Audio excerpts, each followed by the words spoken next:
저는 참 복 많은 남자입니다. 보통 남자들이 힘든 것 중에 하나가 회사 일도 있지만 고부 갈등 이런 것 때문에 힘들어 하잖아요.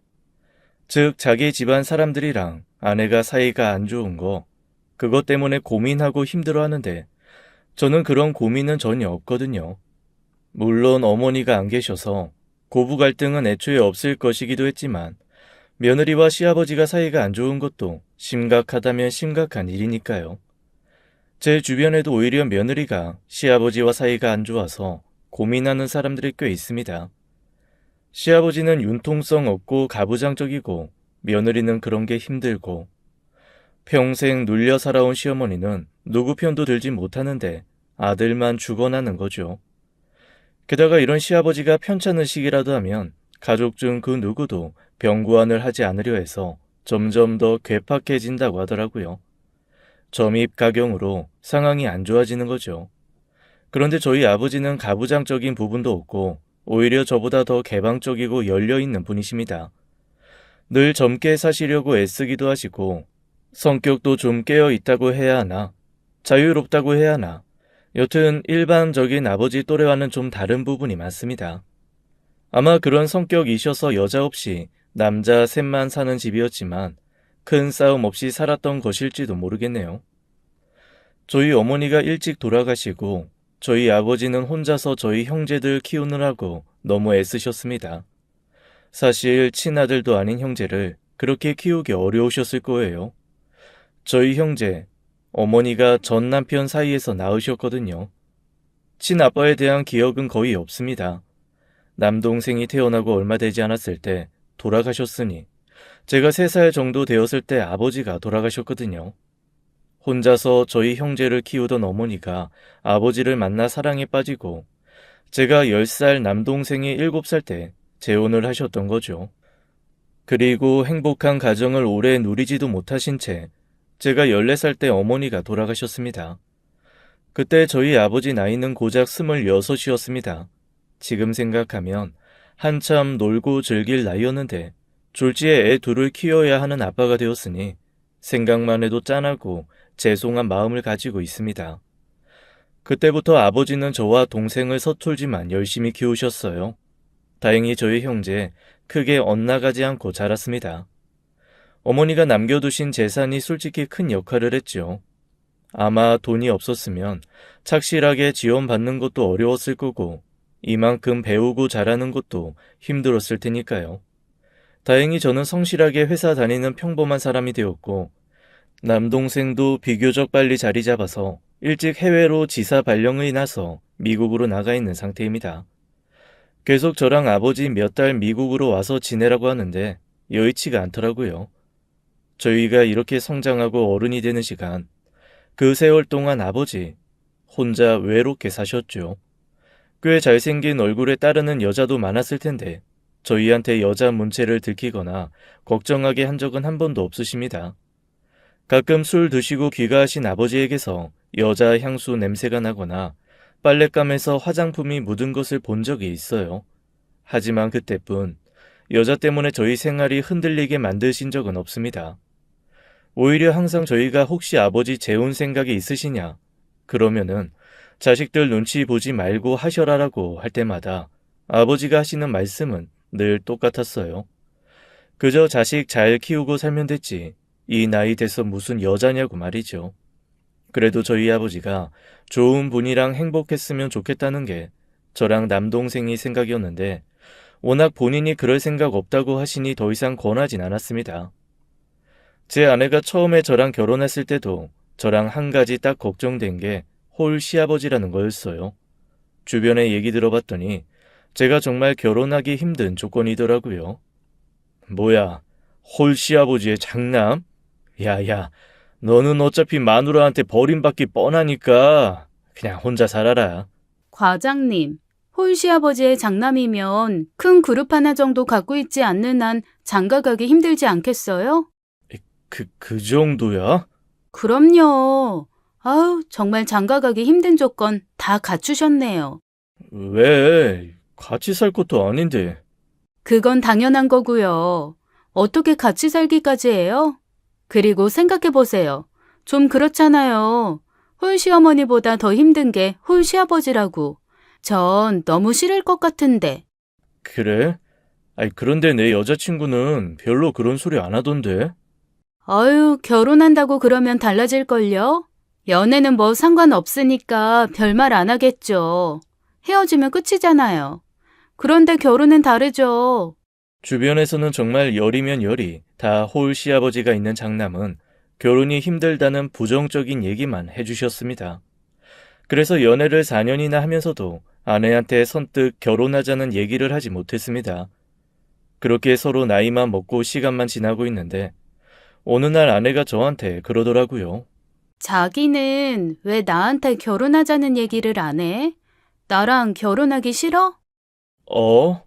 아니, 내 상황이 너무 안 좋아서. 자기 사정이 뭐가 안 좋은데?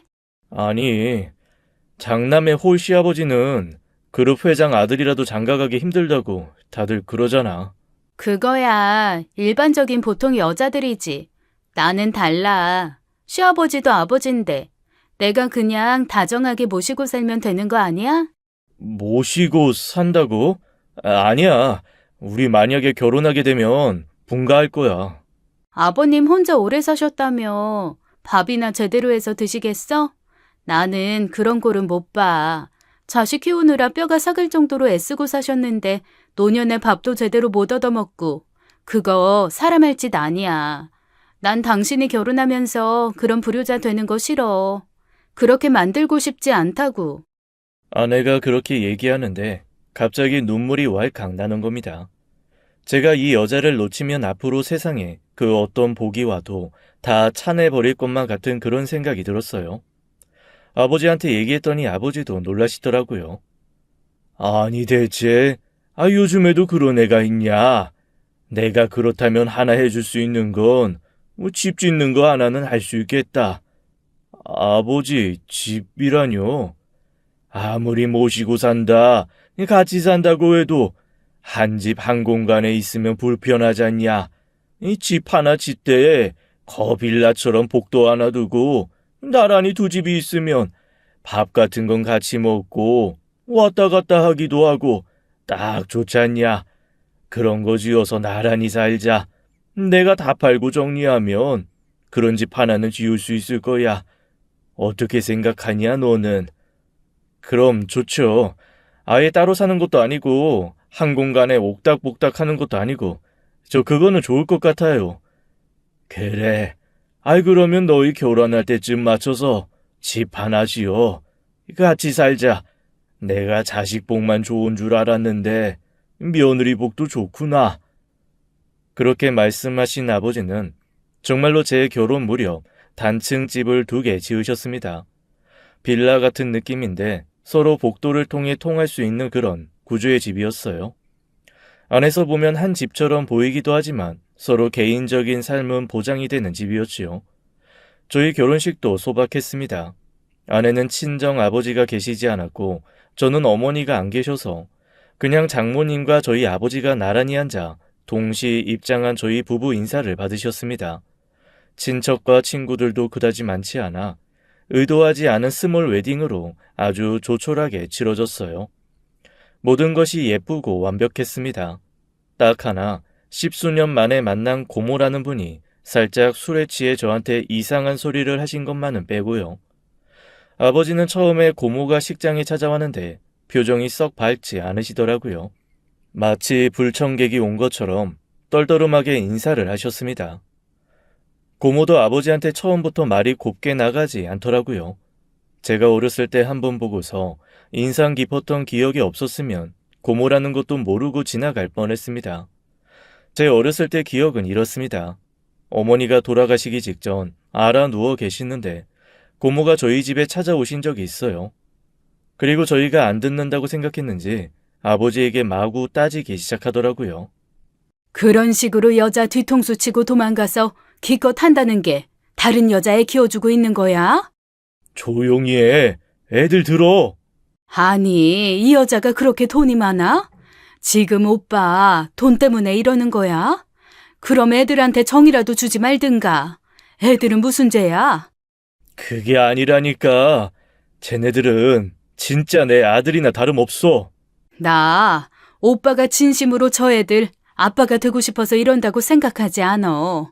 분명히 무슨 이유가 있어도 있는 거야. 조용히 해. 애들 듣는다니까. 어쨌건 오빠가 싸고 튄 똥 우리 식구들이 죽어라고 치웠으니까 그거 다 보상할 때까진 절대 가족들 앞에 나타나지 마. 여자 좋아해서 이 여자 저 여자 후리고 다닌 것까지는 그래, 남자니까 그럴 수 있다고 이해하겠어. 그런데 아이고, 이런 식으로 가족은 건드리지 말아야지. 사실 고모가 너무나 또박또박 말씀을 하셔서 그 모든 말이 다 기억에 남기는 하지만 당시에는 무슨 말인지 몰랐습니다. 그런데 크면서 한 번씩 그 얘기를 곱씹을 때마다 뭔가 석연치 않고 불안한 부분은 있더라고요. 가족은 건드리지 말았어야지 라는 말이었습니다. 분명 아버지가 뭔가 가족들한테 큰 잘못을 하고 인연을 끊고 사신다는 느낌이 들었습니다. 한 번도 저희를 친가에 데려가신 적이 없거든요. 그리고 제가 알기로는 친가 쪽과 그닥 연락을 하신 적도 없고요. 그래서 십수년 만에 고모가 제 결혼식에 나타났을 때 사실 좀 깜짝 놀랐습니다. 그런데 결혼식장에 와서 제 결혼식은 제대로 보지도 않으시고 처음부터 끝까지 술만 드시던 고모가 나중에 제가 테이블로 인사를 하러 갔더니 저를 보고 그러시더라고요.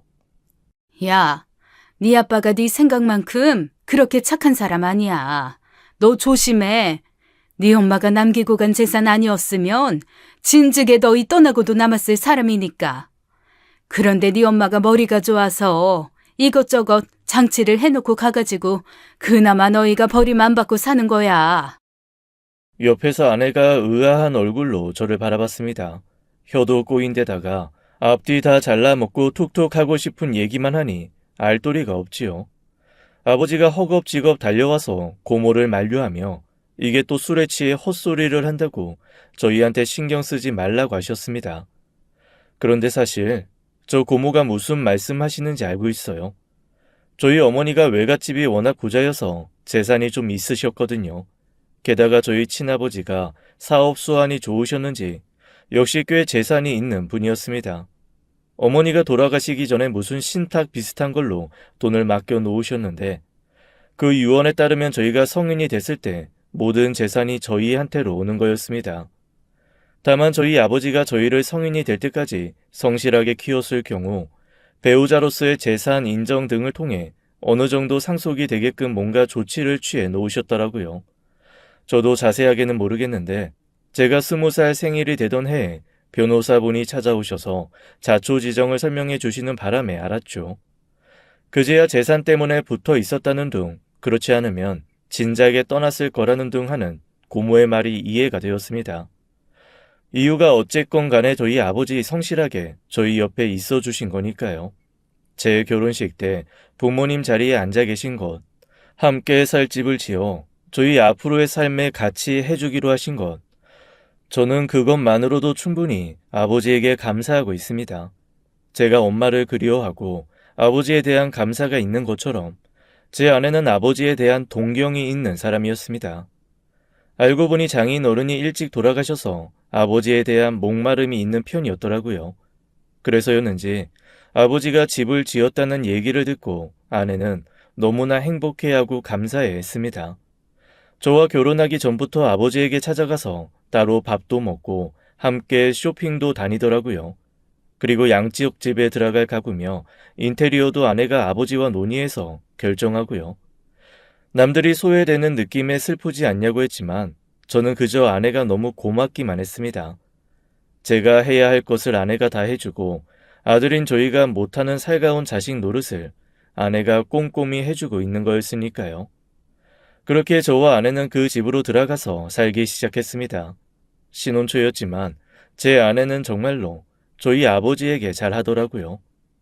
그래서인지 어쩔 때는 저보다 아버지와 훨씬 친하게 지내고 아버지 마음도 잘 알아줘서 저는 그런 아내가 너무 고맙고 사랑스러웠습니다. 물론 아버지한테만 잘한 건 아니에요. 저한테도 얼마나 잘해주는지 아주 감지덕지할 정도였습니다.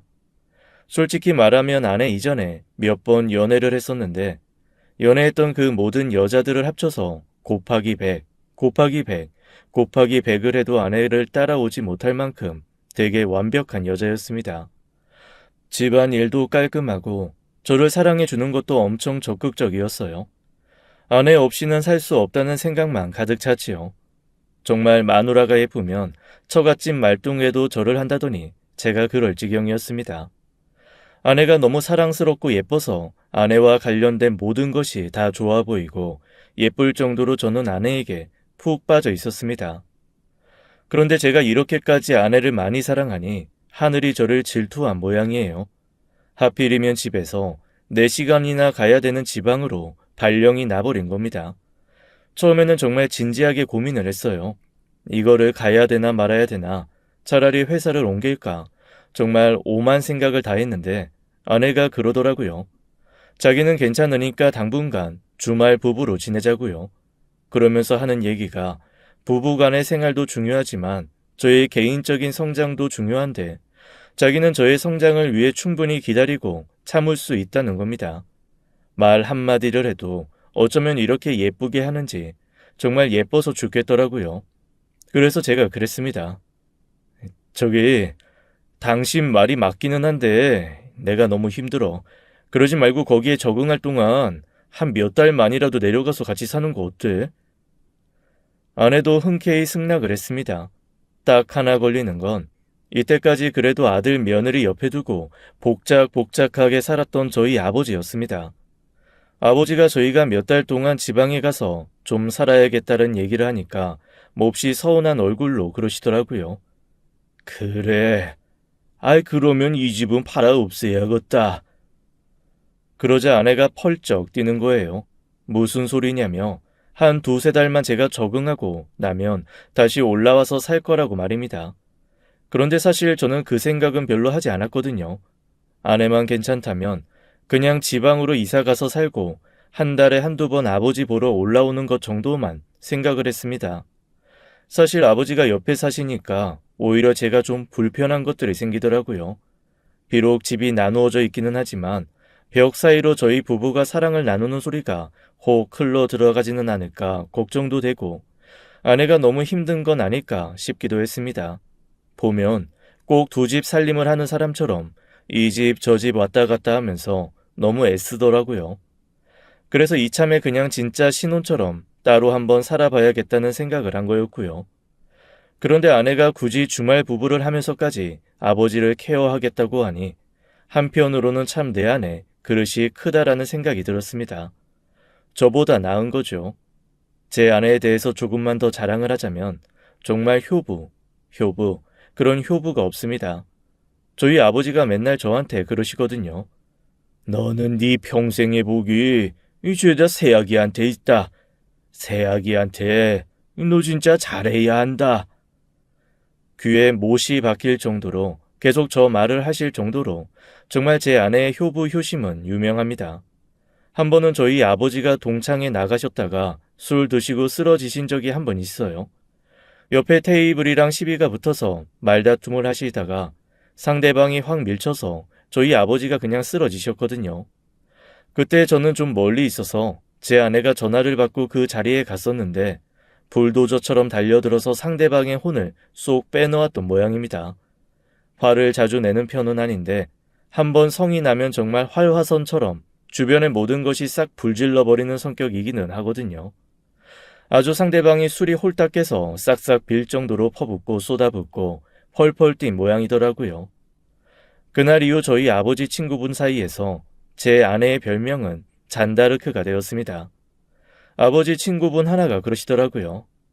아이 솔직히 말해서 시아버지 쓰러졌다고 하면 그래 얼른 가라. 아이 재산이나 남겨주고 얼른 하늘 날아가라. 아 이런 마음도 들지 않겠냐. 그런데 무슨 시아버지가 죽으면 세상을 잃은 것처럼 달려들어가지고 아이 가만두지 않겠다고 으르렁거리는데 야 진짜 너무 부럽더라. 아이 내 말이 전 재산 들어도 되니까 며느리 삼고 싶더라고. 아이 무슨 시아버지 일에 그렇게 덤벼주는 며느리가 어딨어. 아이 그러게 말이야. 우리 며느리 갖다 써봐라. 걱정하는 척하면서 슬그머니. 아이 그래 이놈의 노인네. 갈 때 되면 가줘야지. 잘 가라. 이랬을 텐데. 아니 어떻게 저렇게 시아버지 잘못되게 했다고 죽일 듯이 달려들어. 야, 나는 세상 천지 저렇게 멋있는 며느리 본 적이 없다. 아주 우리 박 선생 큰 복이여. 며느리 복이 뛰어나. 그러게. 아이 주변에 여자 끊인 적 없고 여자 복 많은 놈은 며느리 복도 많은가비요. 에잉 부러운 놈. 병원에 문병을 와서 그렇게 아버님 친구들이 칭찬을 하시니 자연스레 병원에서도 제 아내는 효부로 소문이 났습니다. 게다가 입원해 계신 아버지한테 저도 며칠에 한 번밖에 못 가는데 아내가 매일 가서 아침부터 밤까지 아버지 옆에 딱 붙어 앉아 아버님 이거 드시고 싶다 하면 그거 입에 넣어드리고 저거 드시고 싶다 하면 또 저거 입에 넣어드리며 아주 입속에 혀처럼 굴면서 수발을 들었거든요. 오죽하면 나중에 제가 한번 병원을 갔더니 어떤 할머니 한 분이 제 등짝을 척하니 때리면서 그러시는 겁니다. 네가 저 댁 아들이야? 아니, 네, 그런데요. 아이고, 자네. 아내 업고 다녀야겠어. 저런 며느리 없어. 세상에 딸들도 못하는데 며느리가 저런다고? 내가 혹시 그래서 그 집 재산이 한 수백억 되나 궁금해서 물어봤더니 그 정도 재산가도 아니대. 네, 저희 그렇게 부자 아닌데요. 그런데 그건 왜? 그렇게 부자가 아니고 물려받을 돈도 없는데 며느리가 시아버지한테 저렇게 잘해? 아이고 세상에 천사야 천사. 시아버지 이 병원 안에서 제일 깨끗해. 의사들보다도 더 깨끗해. 그게 무슨 말인 줄 알아? 며느리가 자기 몸 보듬듯이 닦고 챙긴다는 거야. 어디 환자가 저렇게 깔끔할 수가 있겠어. 따뜻한 물수건으로 닦아줘, 뒤집어줘, 마른 수건으로 말려줘. 아주 지극정성이야. 세상에 그쪽이랑 결혼한 것만 아니면 내가 우리 아들놈한테 집도 붙이고 차도 붙이고 재산도 붙여서 며느리 삼고 싶어 죽겠어 아주. 그 어르신의 말에 저는 어설픈 웃음을 지을 수밖에 없었습니다. 자식보다 나은 며느리, 그런 며느리가 바로 제 아내인 거죠. 너무 멋진 아내 덕에 제가 졸지에 불효자가 되었지만 그건 아무렇지도 않았습니다. 한편으론 너무 고맙고 한편으론 너무 사랑스럽고 미안하기도 하고 아내를 향한 제 마음은 몹시 복합적이었습니다. 하지만 제 아내는 그런 말은 아랑곳하지도 않고 그저 자기가 할 것에만 묵묵하게 하더라고요. 그게 사실 더 고마웠어요. 뭔가 바라고 하거나 자기가 하는 걸 티내면서 나 이렇게 하고 있다는 거를 드러내면 조금 부담스럽거나 원망스럽거나 할 수도 있는데 그런 거 전혀 없이 정말로 저희 아버지를 성심성의껏 사랑해서 모신다는 게 확 드러났거든요. 그렇게 저희는 아버지와 3개월간 떨어져 있게 되었습니다. 참 그런데 그 3개월 동안 제 아내도 그렇고 아버지도 그렇고 아주 애틋하더라고요. 하루에 한 번 영상통화로 미주알 고주알 여기서 있었던 일 다 얘기해 주는 건 물론이고 저한테 아버지한테 이렇게 얘기하라, 사랑한다 얘기하라, 존경한다 얘기하라 일일이 코치를 하기도 했습니다. 오죽하면 제가 평생 안 하던 효도를 아내 때문에 하게 되었다니까요. 미국에 사는 동생도 저한테 연락이 와서 그러더라고요.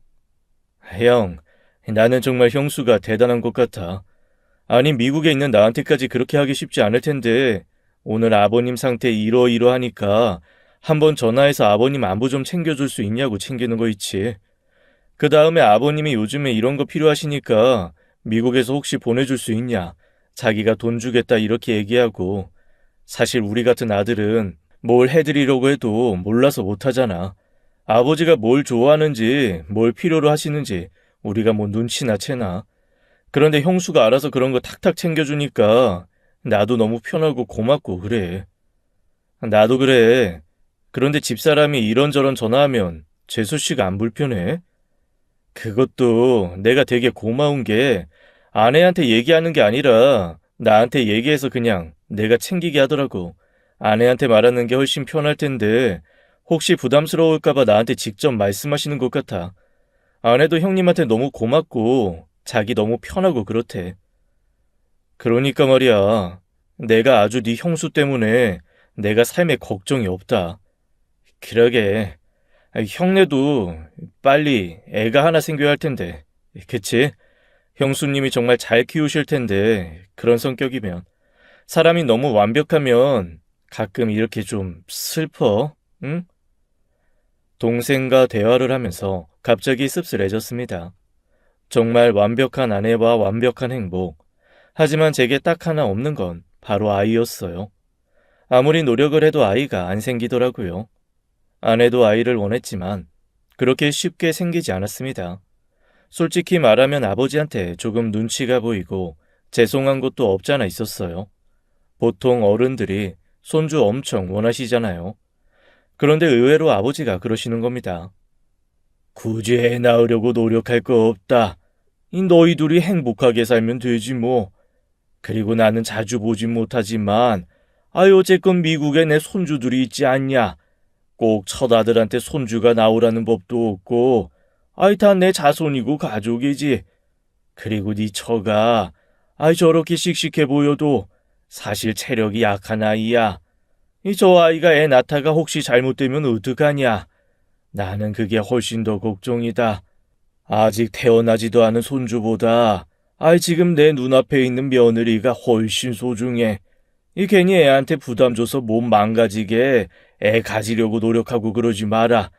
요즘에 시험관도 많이 하고 무슨 주사 맞으면서 애 가지려고 노력도 하고 그런다는데 그런 거 일절 필요 없다.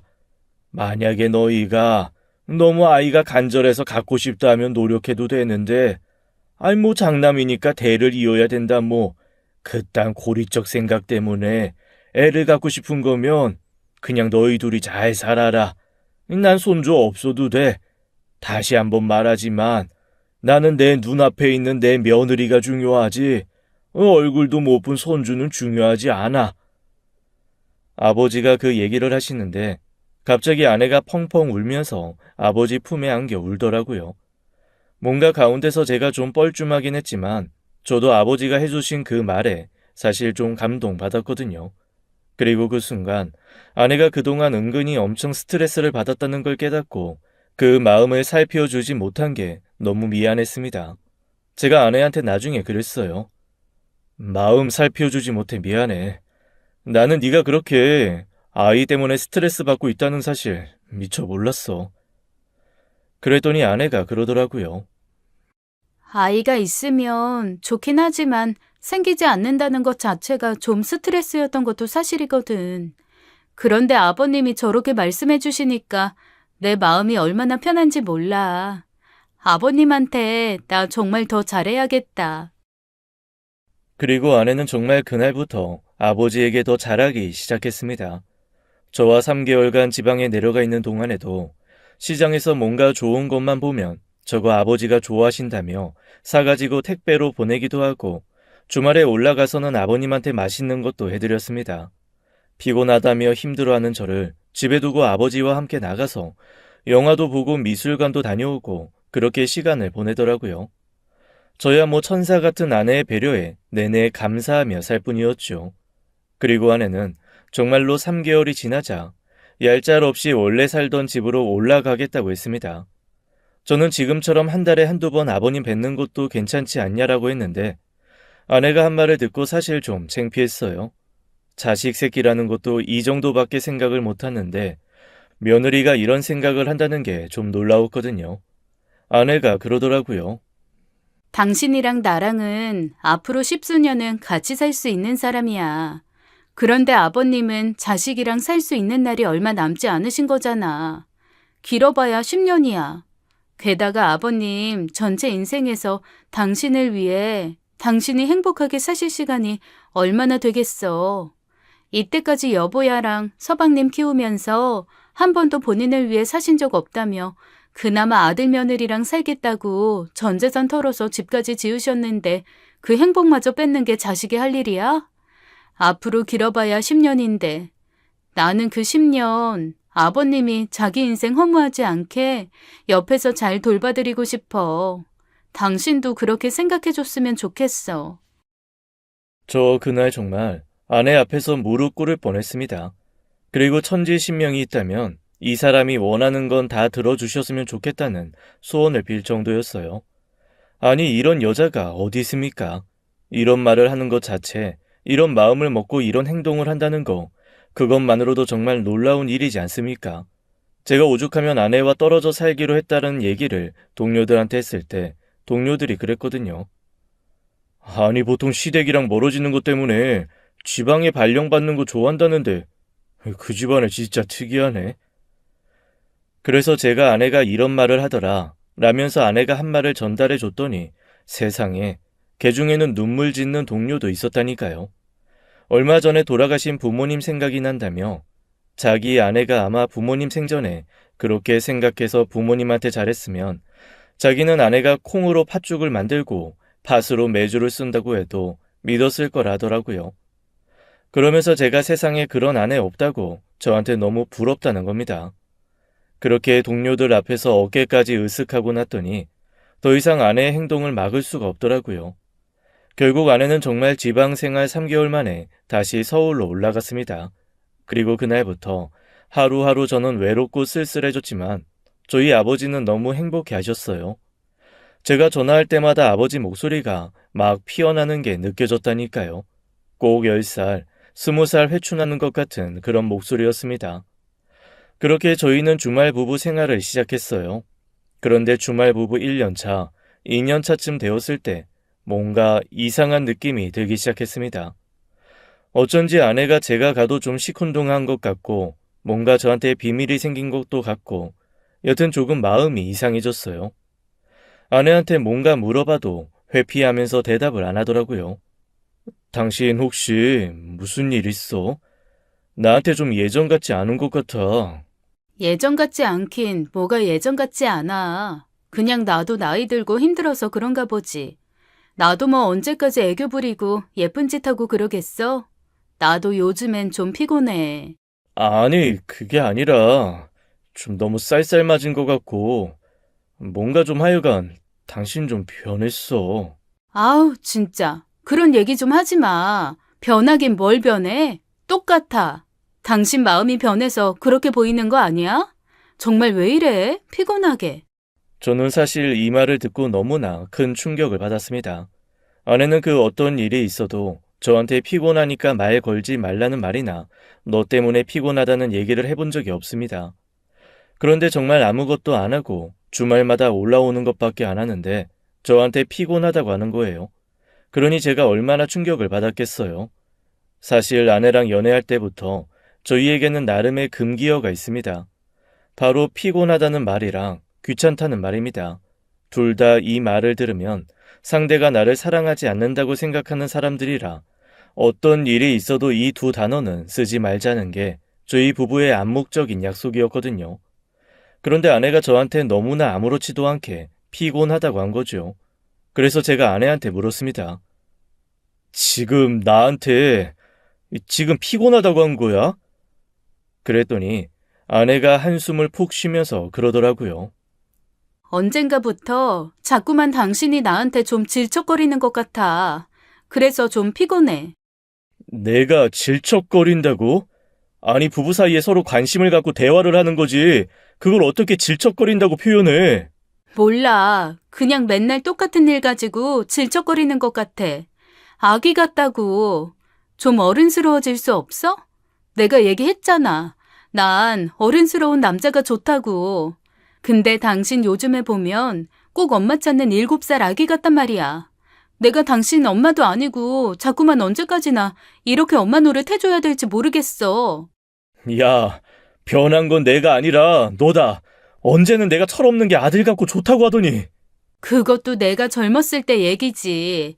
그리고 듣기 좋은 소리도 한두 번이고 꽃놀이도 한철이라고. 그런 모습이 좋아서 처음에 좋아했을 수는 있어도 사람이 성장을 해야 하는 거 아니야? 언제까지나 철없고 아들 같을 건데 지금 그걸 말이라고 해? 남편은 남편 같아야지. 남자 같아야지. 언제까지나 아들 같으면 그게 남편이야? 이럴 거면 올라오지 마. 그냥 좀 당분간 떨어져 있자. 아니, 지금 그게 무슨 소리야. 주말 부부도 억울해 죽겠는데 떨어져 있자고? 너 진짜 왜 이러는 건데? 그렇게 결혼 10여 년 만에 저는 처음으로 아내와 큰 소리를 내고 싸웠습니다. 저랑 그렇게 다투고 나서 제가 너무 어이없어서 소파에 앉아 있는데 아내가 집을 나서더라고요. 어디가?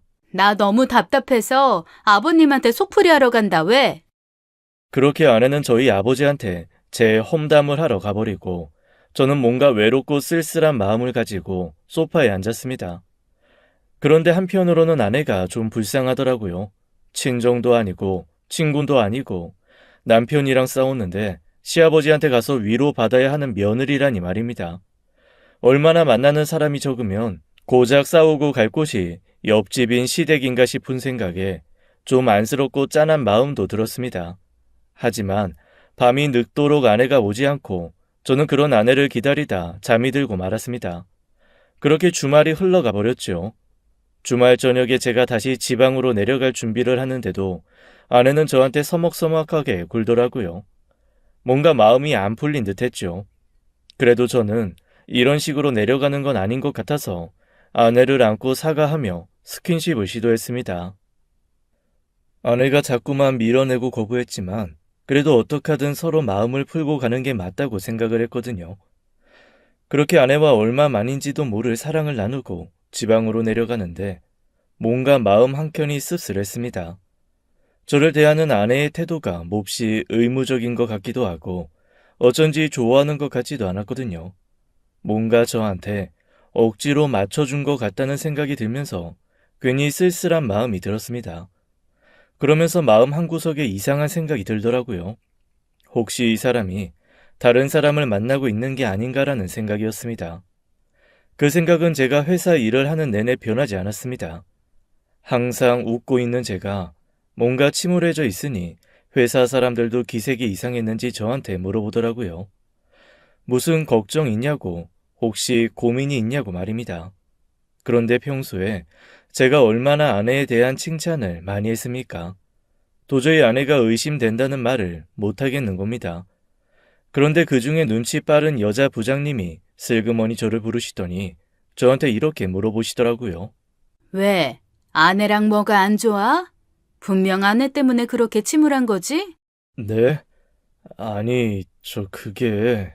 딱 보니까 주말에 갔다 올 때마다 얼굴 표정 점점 어두워지는 거 보니까 아내랑 뭐가 안 좋은 모양인데?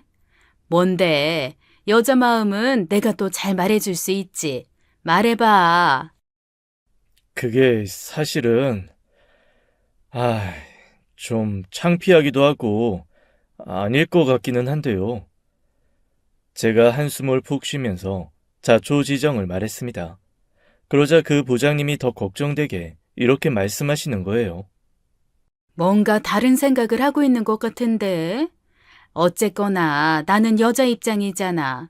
그런 식으로 남편한테 뭔가 만사가 다 불만이고 싫은 거면 분명히 다른 마음 먹고 있는 거 맞거든. 그러니까 한번 기습을 해보는 건 어때? 기습이요? 갑자기 한번 찾아가 보는 거지. 에이, 그래도 그건 좀... 있잖아. 이게 핵심이야. 지금 자기가 에이, 그건 좀 이라고 대답했지?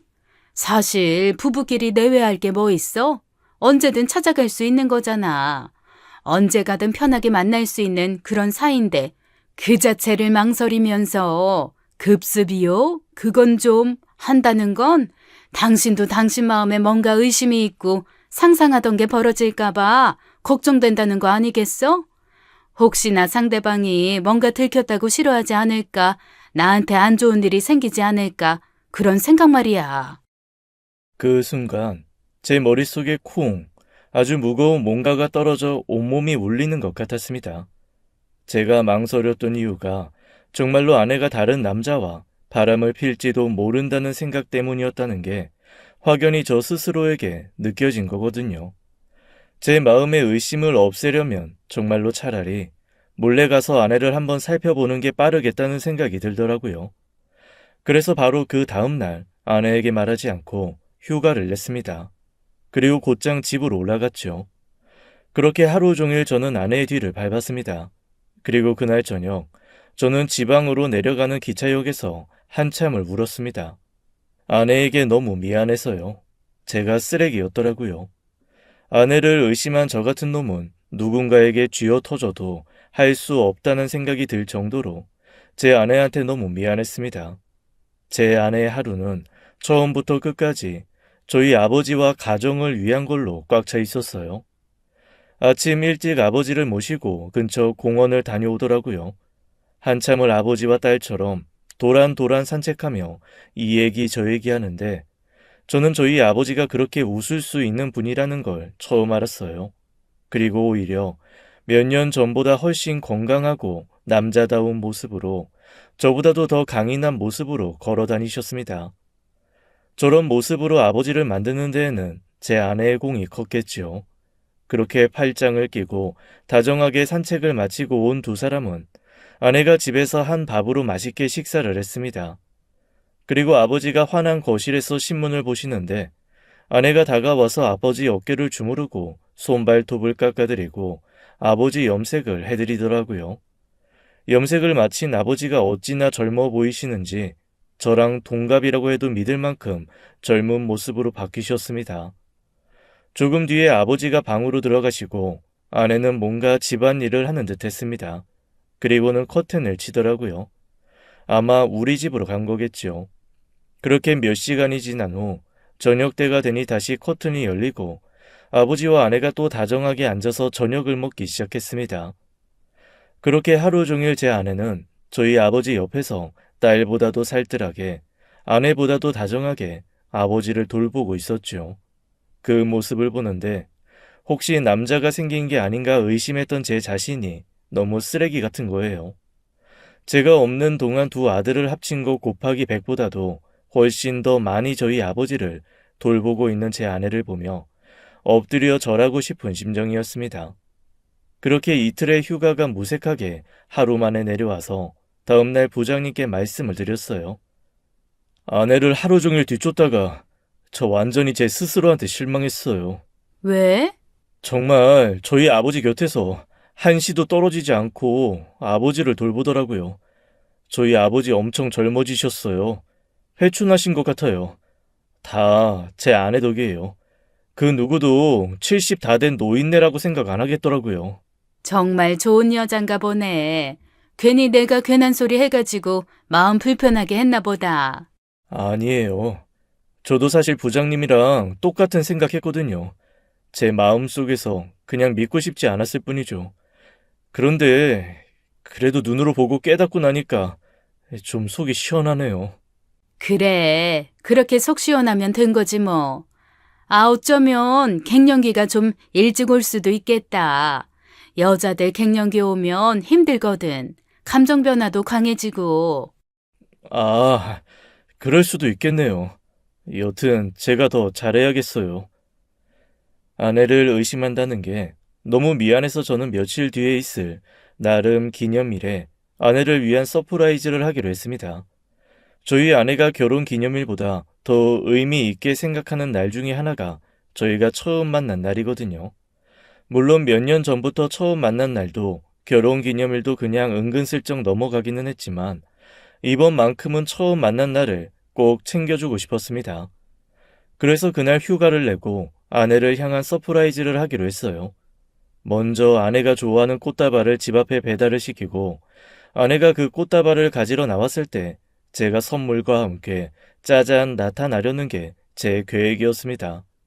그래서 저희 집 주변에 정말로 꽃 자라는 집을 수소문하고 그 집에서 꽃다발을 주문한 후 시간과 장소를 정확하게 지켜달라고 신신당부했습니다. 그 계획을 세우는 며칠 동안 제가 얼마나 행복했는지 몰라요. 그리고 당일 딱 아내가 점심 먹고 치우고 집에 갈 쯤인 시간인 2시쯤 꽃다발을 문 앞에 배달을 시켰습니다. 꽃 배달하시는 분이 대문 앞에 곱게 꽃다발을 놓고 사라지자마자 아내에게 전화를 했죠. 아내가 약간 숨찬 목소리로 전화를 받더라고요. 여보, 어쩐 일이야? 어? 당신은 뭐 하는데 이렇게 숨이 차? 아니, 청소하다 받았지. 왜? 무슨 일인데? 에이, 우리 오늘 처음 만난 날 기념일이잖아. 당신 몰랐어? 오늘이 그런가? 날짜가는 개념도 없어서 그렇네. 오늘이 그날이구나. 그래서 내가 선물 보냈어. 문 앞에 있을 거야. 와서 가지고 들어가. 그래? 고마워. 내가 선물 받고 전화할게. 그렇게 아내가 전화를 끊고 저는 문 밖에서 두근거리는 심정으로 기다렸습니다. 아내가 얼른 나와 꽃다발을 보고 반가워할 얼굴을 기다리던 그때 철컥 문이 열렸습니다. 그런데 아내가 우리 집에서 나오는 게 아니라 저희 아버지 집에서 나오더라고요. 그것도 속옷 차림으로요. 그나마 아래 속옷은 입고 있었는데 위에 속옷은 거의 풀어 헤쳐진 상태였습니다. 그 건물에 아무리 저희밖에 없다 해도 속옷 차림으로 복도에 나오는 것 자체도 이상한데 그 차림으로 저희 아버지 집에서 나온다는 사실에 저는 너무나 큰 충격을 받았습니다. 꽃다발을 들고 막 들어가려던 아내가 저와 눈이 마주쳤습니다. 털썩 꽃다발이 바닥에 떨어지고 속옷 차림의 아내가 놀란 얼굴로 우뚝 서서 저를 바라보고 있더라고요. 그리고 안쪽에서는 저희 아버지가 제 아내를 부르는 목소리가 들렸습니다. 우리 아기, 아니 나 이렇게 만들어 놓고 나가서 뭐 하는 거냐? 아유 어서 들어와. 하던 거 끝내야지. 눈이 뒤집히더라고요. 놀란 아내를 밀치고 집 안으로 들어간 순간 저는 제 눈앞에 있는 상황을 믿을 수가 없었습니다. 커튼이 쳐진 거실에 이부자리가 펼쳐져 있고 거기에 저희 아버지가 누워있다가 저를 보고 벌떡 일어나서 하얗게 질린 얼굴을 하시더라고요. 네가 지금 이 시간에 여기 웬일이냐? 뒤이어 들어온 아내가 안절부절 못하는 얼굴로 저와 아버지를 번갈아 바라봤습니다. 그날 저는 이성을 잃고 두 사람의 머리끄댕이를 잡고 흔들어댔어요. 그리고 제 아내의 멱살을 잡고 언제부터 이랬냐고 윽박질렀죠. 제 아내가 하는 말이 이사 오기 전부터 서로 마음은 조금씩 있었는데 이사 들어오자마자부터 몰래 만나기 시작했고 3년 전에 제가 지방으로 내려갈 때부터 본격적인 만남을 가졌다고 하네요. 그제야 왜 그렇게 저희 아버지와 떨어지려고 하지 않았는지, 그리고 주말에 제가 올라올 때마다 오히려 피곤하고 귀찮은 기색을 보였던 건지 한 번에 이해가 되었습니다. 저는 극도의 배신감에 그날부터 며칠을 끙끙 앓아 누웠습니다. 그러던 그 와중에 아내는 저한테 먼저 이혼을 요구하더라고요. 어차피 저랑은 주말 부부로 살면서 서로 어느 정도 마음이 정리됐는데 저희 아버지랑은 헤어지지 못하겠다는 겁니다. 적반하장도 유분수지 싹싹 빌어도 모자랄 판에 그렇게 이혼을 요구하고 나서니 정말 황당하더라고요. 게다가 저희 아버지 저한테 뭐라 그러는 줄 아세요? 그나마 남아있는 재산이라도 상속받고 싶으면 그냥 이혼하고 제 아내와 자기가 행복한 삶, 아니 엄밀히 따지면 며느리죠. 며느리와 자기가 새 인생 살게 해달라고 하더라고요. 저는 젊으니까 얼마든지 다른 여자 만나서 연애하고 재혼할 수 있지 않냐면서 어차피 아이도 없는데 무슨 상관이냐는 거죠. 남자 대 남자로서 요구한다나요? 어이가 없어서 웃음조차 나오지 않았습니다. 아니, 입 열어서 나오는 거면 다 말인 줄 아나 싶어 황당했지요. 제가 얼마나 답답하면 미국에 있는 남동생한테 전화를 해서 국제전화로 3시간이 넘게 하소연을 다했다니까요. 처음에 제 얘기를 듣고 남동생은 절대 믿을 수가 없다는 듯이 저보고 오히려 망상증 아니냐, 정신병 온 거 아니냐, 형 좀 이상하게 변한 거 아니냐라면서 저를 의심하기 시작하더라고요. 하지만 제가 아주 정확하게 모든 상황을 다 얘기해 주니까 남동생 역시 아버지가 미쳤나 보다며 아니 어떻게 그럴 수가 있냐고 펄펄 뛰기 시작했습니다. 그러면서 저한테 오히려 빨리 다 정리하고 차라리 자기가 있는 미국으로 오라고 하더라고요. 솔직히 그 말을 듣는데 좀 혹하기는 했습니다. 더 이상 여기에서 다른 사람들한테 이것저것 설명하며 살고 싶지도 않고 그냥 다 잊고 아무도 저를 모르는 곳에서 새 인생 살고 싶다는 생각이 들었는데 그렇게 떠나고 나면 한국에 남아있을 두 사람만 좋을 게 뻔하잖아요. 결국에 그게 제가 원하는 바가 아니라는 걸 깨달았죠. 그 두 사람이 좋은 건 제 인생을 걸고라도 절대 못하게 하겠다는 게 제 결론이었습니다. 그래서 아내에게 선언했습니다. 절대 이혼해주지 않을 거라고요. 그리고 당장 모든 살림 정리하고 지방으로 내려와 저랑 함께 살아야 한다고 했습니다. 다시는 아버지 볼 생각도 하지 말라고 했죠. 아내가 반발했지만 저는 저와 이혼하고 아내가 저희 아버지와 마음 편하게 사는 꼴을 볼 수가 없었거든요. 어차피 키워준 건 감사하지만 친아버지도 아닌데 제가 더 이상 아들 노릇할 필요 없다는 생각이기도 했고요. 그렇게 저는 싹 짐을 정리하고 아내를 데리고 지방으로 내려왔습니다. 그리고 아내를 철저하게 감시했어요. 아버지와 연락도 할 수 없고 절대 갈 수도 없게 만들어 놓은 거죠. 하루하루 시들어가는 아내를 보았지만 그 모습이 전혀 불쌍하지 않았습니다. 오히려 제가 느낀 배신감을 상쇄하려면 앞으로 더 오랜 시간 괴로워하고 힘들어해야 된다는 생각이었어요. 그리고 저희 아버지는 그 큰 집에 혼자 외롭게 남겨졌습니다.